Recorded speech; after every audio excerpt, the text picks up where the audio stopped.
I own a quiet stretch of land that's been in my family for generations. At the heart of it lies a freshwater lake, big, deep, and spring-fed. This isn't some muddy pond. It's so pure that for decades it supplied clean drinking water to anyone nearby. My dad taught me to fish on those waters. My kids learned to swim there. And I've spent years of my life keeping it healthy, patching docks, planting aquatic vegetation, restocking fish, and making sure the balance of the ecosystem stayed intact.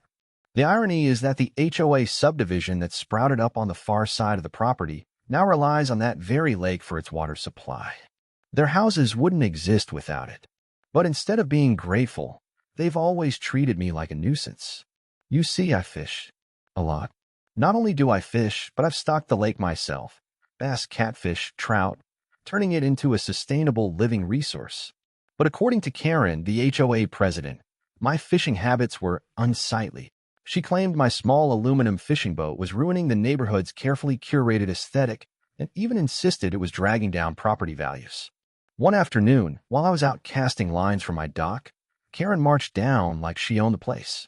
"You need to stop fishing," she snapped. I looked at her, almost laughing. "Karen, this is my lake. You don't make the rules here." Her eyes narrowed. "We'll see about that." That should have been the end of it, but a week later, something was very wrong. I found fish floating belly up. The water smelled sharp, chemical, unnatural.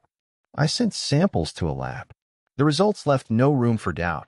The water had been deliberately poisoned with pesticides and algae seeds, dumped in at concentrations far above anything legal. Someone wanted the lake dead. I didn't need to guess who. Sure enough, I caught the HOA's maintenance crew at the shoreline, unloading barrels from their truck. I snapped photos, filmed video, and called the environmental agency. And then karma struck, fast and brutal. 2 days after the poisoning, the HOA's own residents started complaining. Their tap water reeked of chemicals. Kids were breaking out in rashes. Pets were vomiting and refusing to drink. Panic spread. The HOA tried to downplay it. Just a minor issue, nothing serious.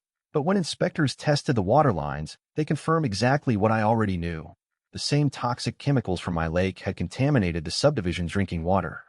By trying to punish me, they had poisoned themselves. The fallout was devastating.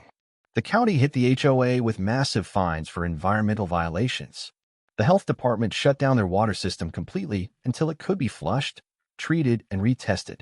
Families had to buy bottled water by the truckload. People were showering at relatives' houses, lining up at gyms just to bathe.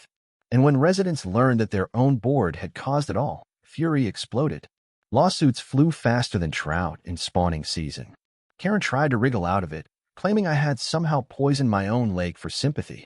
But the photos, lab reports, and worst of all, the leaked video of her maintenance crew dumping chemicals into the water told the truth louder than she ever could. Within a month, the entire HOA board was forced to resign, Karen included. Their reputation drowned right alongside their water supply. The neighborhood nearly went bankrupt under the weight of lawsuits and cleanup costs.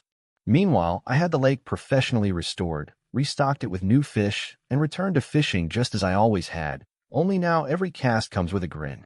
Because every ripple in those waters reminds me of the day the HOA tried to poison my peace and ended up poisoning themselves instead.